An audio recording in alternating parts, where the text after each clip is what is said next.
you go into prison, it's like stepping out of the real world, stepping in a totally separate world. You don't think the same, you don't act the same. The rules all change. Women think that we're safe inside and there's no high risks, but they just don't know what's going on. I did things in there that I would never do on the outside. And then, of course, you never tell anybody. You know, it just stays right where it is. When you're in prison, your thought process as far as health and precaution is real low, real down. You don't have time to think about that because for the second that you think about being cautious, the opportunity is gone. And it's such a powerful draw to people into a lifestyle when we come inside of the prison. It's a pull that I don't think words can describe. It's a whole other world in there. And then when you're ready to leave, and you do leave, that's a whole different world you're stepping into again. And to step into another world, sometimes you just don't know how to act. I think the situation is so intense and so widespread, it would do to the woman to ask, just who are you? I know who you are out here, but who are you in there, and what are you bringing from in there out here? Bottom line.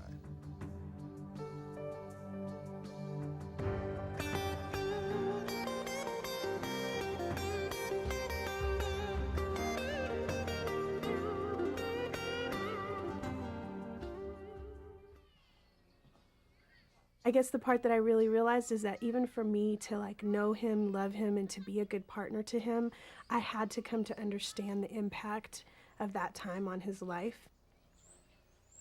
It's not just about the risk around HIV or hepatitis.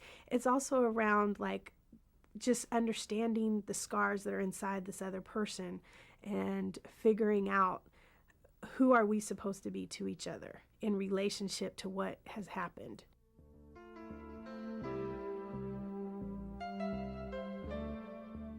On a normal day in state prison, in one cell block, there's probably 10 different places where there's a tattoo getting put on. There's probably 50 people in that cell block that are injecting drugs. There'll be 2 or 3 fights a day. People fight and don't get medical attention. A lot of people are having unprotected sex in there with other males because it's a men's facility. You know, there's just a lot about being macho in there.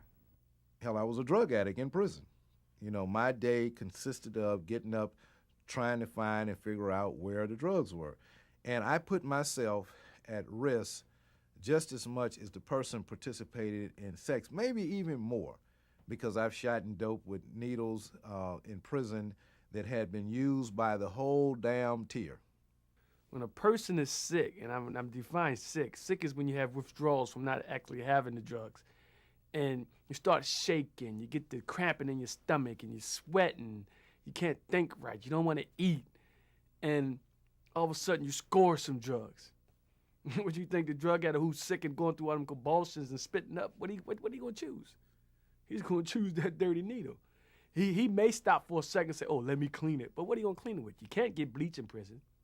The high-risk behavior that I was involved in was mostly intravenous drug use, a lot of tattoo work. There was never any thought put to if the stuff was clean or if there was anything contagious involved there. You didn't really care. There's no sterilization to tattooing machines that are made there. Using a needle or something was nothing I ever paid attention to as far as is it clean. I just joined the crowd. It was definitely risky, now that I see it now. Besides tattooing, they start body piercing. And I seen people sharpen paper clips into a needle on the floor. They'll pierce their eyebrows, their nose, their nipples. You know, there's no alcohol. And they're using the same paper clip on other people. You don't know what you can get. Hepatitis, you just don't know. There's guys in there, you know, they'll sell their body. They have to make deals to keep themselves going in there. Guys that are doing quite a bit of time, hey, they're having a lot of sex in there. Men having sex with men You look at it as like, okay, it's this forced thing. When you come into prison, this is what's going to happen. But people come into prison, and because of the despair and the depression and all of that kind of stuff, they get caught up into anything that would provide some instant gratification for them. And sex is one of the most profound aspects of instant gratification. You would say, well, why do people still participate in those kind of things in prison, and they only have a year to do? See, why would it happen like that? But it shows you how profound the effects of what's going on in prisons has on people.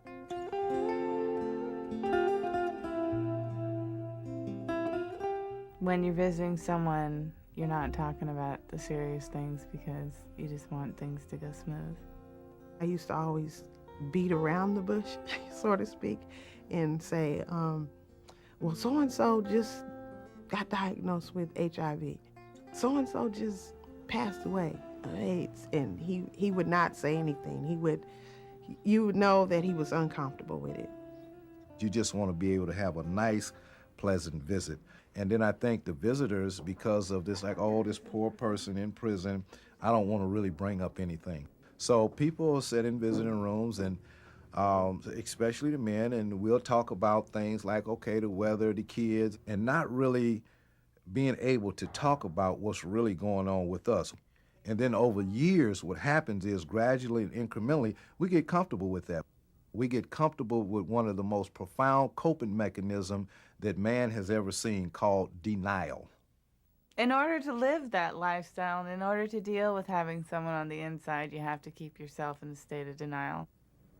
Everything becomes intense because you're not together, and the reality isn't there. It's like, okay, not my man would be cheating on me, not my man would be shooting dope, not my man would, lie to me. Nobody wants to think the worst or even think of something painful about the person that I love. I don't want to think that could happen, and it does happen. As I look back on my scenario with my wife, I wish that she wouldn't have just listened to me, that there would have been some other avenues, because I was a very smooth talker. I believe she wanted to hear what I had to say, but she didn't have any other information to go from.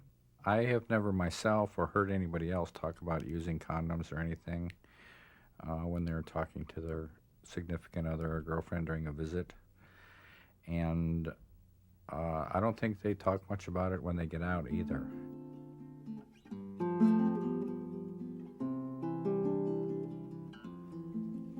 They look fine when they come home. They're all clean cut. They're all buffed out. And if you're a single woman, even a woman with a man, you're going to be like, dang, he look good. It'd be like, where you been? He'd be like, oh, I've been away. Here there's a situation where when my man was out in the street, he was bumming and raggedy. Then he went into prison. He lift weights. And if he's sick, he takes his medication. His hair grow back or whatever. He's clean. He got a shine, his glow on him. And he's healthy, lifting weights, eating 3 meals a day, getting plenty of rest. So he's real bulky now. And all of a sudden, the woman thinks, well, oh, man, this is how he was when I first met him. So every precaution that, she had before is out the door because he came home and he's supposed to be this new person. And that tricks a lot of women. I think of myself as somebody who's really smart and really pretty strong and independent and stick up for myself. That's the kind of person I am. And yet I have put myself at risk. I've had unprotected sex when I know I should have been protected. I have, had the fear that he's being unfaithful and not been able to face that. And, and I think that we have those fears about the past too. We think, wow, what could have happened to him? And just in the same way, push that down and think, you know what, I'm not going to think about that. The person's released, you're so excited you can't wait to get to the house, or you pull over and you have sex in the car. I've known people to do that. When guys are released, that's what they think about is a motel for the weekend or for the week and just living it up.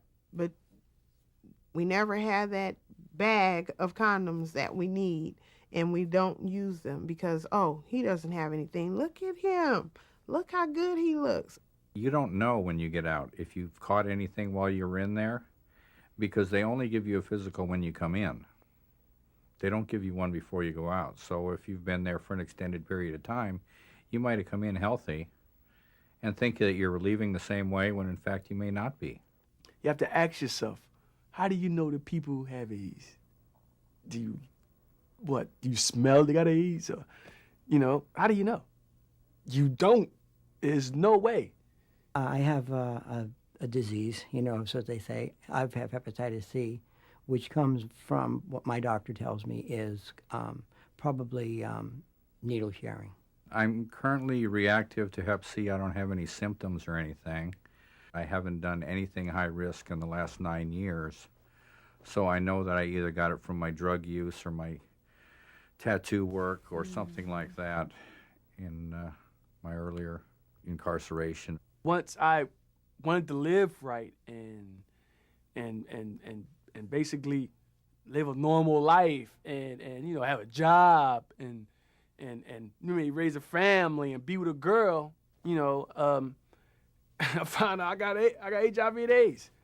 I'm like, and that's it's a sad thing. And I don't even fit the stereotype. I'm not gay. I haven't slept with a man. I never shot no needles in my arm. So how you think I got it? How you think I got it?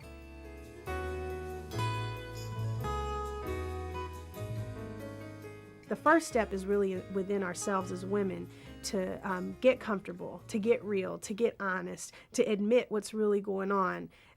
First within ourselves, and then to find a person who we can talk to, because I think actually stepping out and talking to the man in our lives is hard, and sometimes it's a lot easier if first maybe I could talk to my sister about it or to a really close friend about it. Maybe don't put somebody on a defensive. Be loving. Be open to talk about it. Ask questions. Don't. So there's a lot of things that you can do. If your man coming home, let's say, look, let's start fresh. Let's trust each other. You've been in jail for 9 years. Me and you both, set priorities, talk about what are we gonna do. As far as health-wise, let's both get tested. Just to be tested is the first step. And they have people there that can talk to you and walk you through it and be a support. And I think that all women should be very careful with being sexual with their partner. I mean, even if you do have that trust factor or if there's that little doubt, you should use condoms. Like, hey, I love you, but I love myself more. I love my kids more. And let's use a condom. And that's what they got to do.